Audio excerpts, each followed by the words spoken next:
بسم اللہ الرحمن الرحیم۔ السلام علیکم، welcome to our channel Urdu story centre.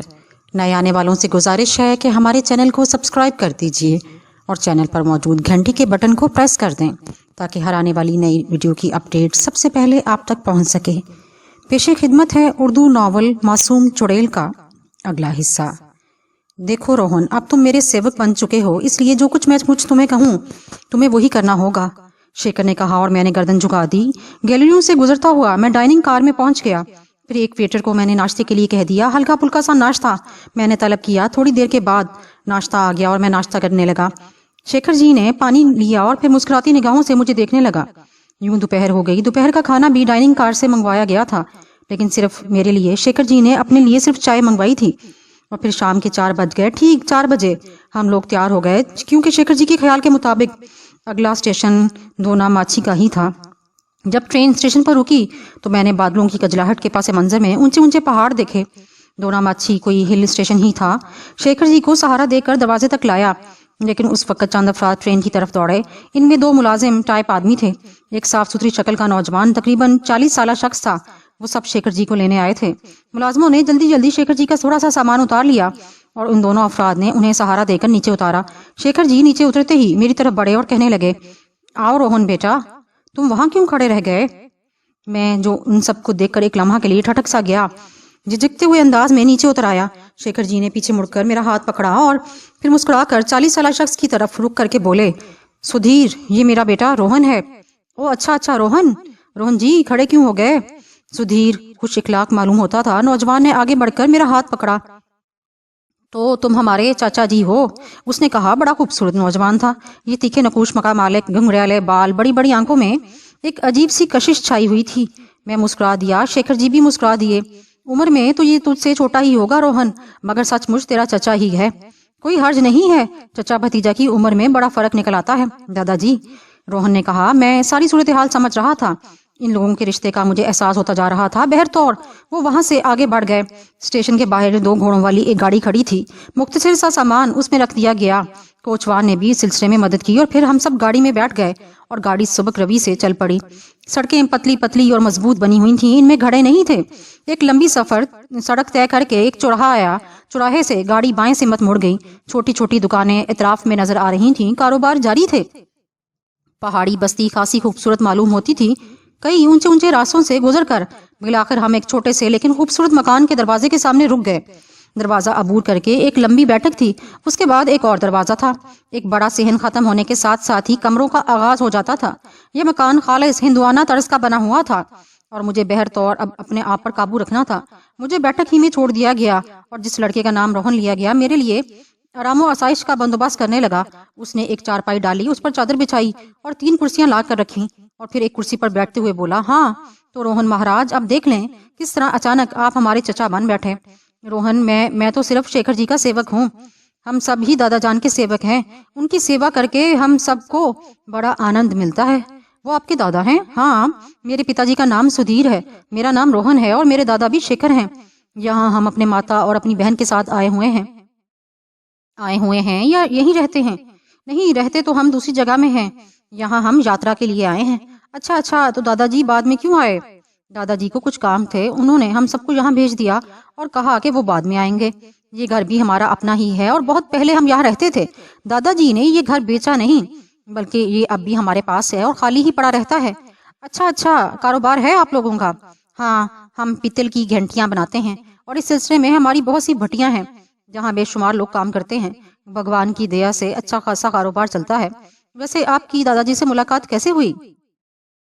Train میں دادا جی سخت بیمار ہو گئے تھے۔ اوہ، دادا جی دل کے مریض ہیں، لیکن ڈاکٹروں کی رائے کچھ اور ہے۔ کیا مطلب؟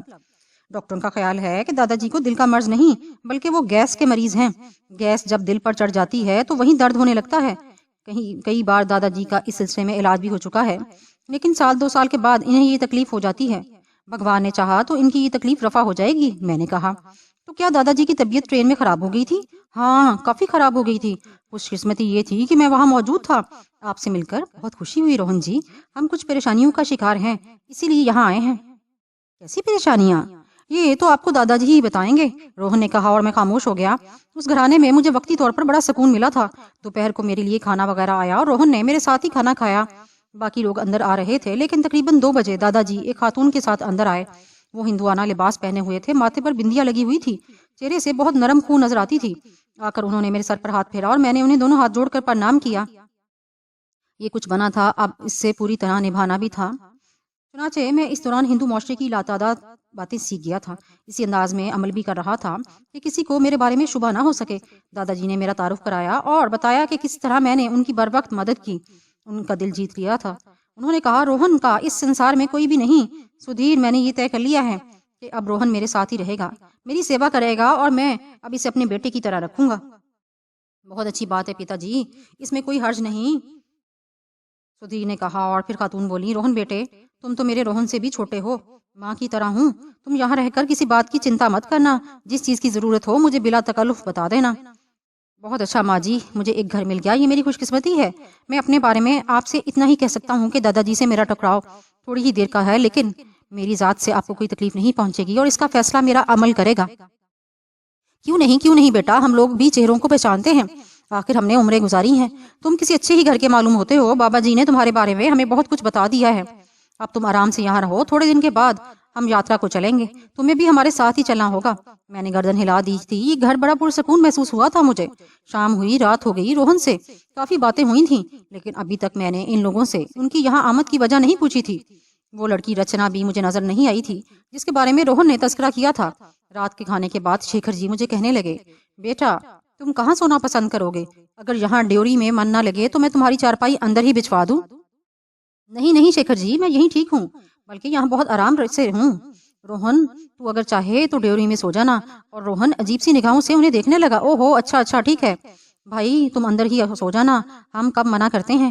تمہیں یہ سن کر ہنسی آئے گی کہ روہن بڑا ڈرپوک ہے، ہر چیز سے ڈرتا ہے۔ کہنے لگا، اتنے عرصے سے گھر خالی پڑا ہوا ہے، اس لیے یہاں بھوتوں نے بسیرا کر لیا ہوگا، بس ماں کے ساتھ لگ کر ہی سوتا ہے۔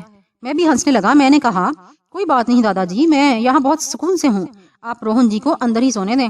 رات کو تقریباً 11 بجے وہ سب سونے کے لیے چلے گئے، کافی وقت ہو گیا تھا۔ مجھے نیند نہیں آئی، پتہ نہیں ٹائم کیا ہوا تھا۔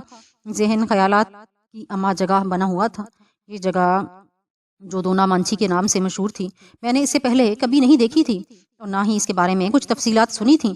ویسے مجھے یہ اندازہ ہو گیا تھا کہ یہ دلی سے کافی دور ہے اور اس طرف یقینی طور پر کسی کا ذہن نہیں جائے گا۔ ویسے بھی میں کوئی جرم کر کے نہیں بھاگا جو میری تلاش میں چاروں طرف پولیس دوڑ رہی ہوگی۔ میں نہیں ملوں گا تو وہ لوگ خاموش ہو جائیں گے، لیکن اب مجھے کیا کرنا چاہیے؟ یہاں سے میں اپنے مستقبل کا آغاز کیسے کروں؟ یہ بہت اچھے لوگ تھے، لیکن ظاہر ہے ان کے ساتھ زیادہ وقت نہیں گزار سکتا تھا۔ یہ تو ایک وقتی سکون حاصل کرنے کے لیے میں نے کارروائی کی تھی۔ ابھی میں یہ سوچ بچار میں گم تھا کہ دفتن ڈیوڑی کی آواز میں دروازے پر آہٹ سنائی دی۔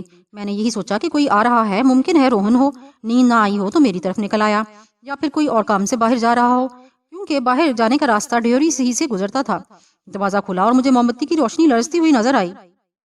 اس موم بتی کے پس منظر میں جو کچھ مجھے نظر آیا وہ میرے حواس چھین لینے کے لیے کافی تھا۔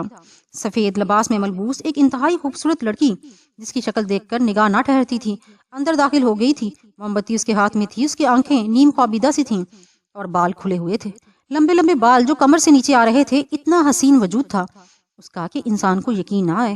وہ آہستہ آہستہ بڑھ آئی اور ایک لمحے کے لیے میرا دل اچھل پڑا، جیسا روہن کا خیال تھا کہ خالی مکانوں میں بھوتوں نے اپنا گھر بسا لیا ہوگا، کہیں یہ اس مکان میں رہنے والی کوئی روح نہ ہو۔ لیکن اتنی حسین روح! وہ اندر داخل ہو گئی اور میں جلدی سے اپنے بستر سے کھڑا ہو گیا۔ میرے کھڑے ہونا پر وہ چونک کر میری طرف متوجہ ہو گئی۔ چند لمحات وہ مجھے دیکھتی رہی اور اب اس کی آنکھیں پوری طرح کھل گئی تھیں۔ اس نے چند لمحات اس طرح مجھے دیکھنے کے بعد موم بتی ایک جگہ موم گرا کر اس پر چپکا دی اور پھر دونوں ہاتھ سینے پر باندھ کر کھڑی ہو گئی۔ میری سمجھ میں نہیں آ رہا تھا کہ میں کیا کروں، یہ کون ہے اور یہاں کیوں آئی ہے؟ بہر صورت جب کافی دیر اسی طرح گزر گئی تو میں نے ہی ہمت کی، آپ کہیں باہر جا رہی تھیں؟ ہاں، مگر میں تمہیں دیکھ کر رک گئی۔ کیا باہر چاند نکل آیا ہے؟ مجھے نہیں معلوم۔ تو پھر دروازہ کھول کر دیکھو، اس نے کہا اور میں بے اختیار دروازے کی طرف بڑھ گیا۔ میں نے دروازہ کھول کر باہر جھانکا، لیکن چاند نہیں نکلا تھا۔ باہر تاریکی پھیلی ہوئی تھی۔ تب میں نے گھوم کر اسے دیکھا، نہیں، چاند نہیں نکلا۔ نہیں نکلا؟ اس کے لہجے میں مایوسی تھی۔ ہاں، کیوں؟ آپ چاند کا کیا کریں گی؟ چاندنی رات میں مجھے سنسان سڑکوں پر گھوم کر بڑا آنند ملتا ہے۔ آپ کون ہیں؟ رچنا ہے میرا نام۔ اس نے جواب دیا اور میرے ذہن میں ایک دھماکہ سا ہوا۔ یہ روہن کی بہن تھی۔ میں نے ابھی تک اسے نہیں دیکھا تھا اور نہ ہی اس کے بارے میں کچھ سوچا تھا۔ روہن کے نقوش اس سے ضرور ملتے تھے، لیکن روہن جیسے حسین نوجوان سے بھی وہ 1000 گنا حسین تھی۔ اتنے نازک خد و خال کی لڑکی میں نے اس سے پہلے کبھی نہیں دیکھی تھی۔ میں سمجھ نہ سکا کہ اب مجھے اس کے بعد کیا کہنا چاہیے۔ تو رچنا جی، آپ اکیلی کیوں جا رہی تھیں؟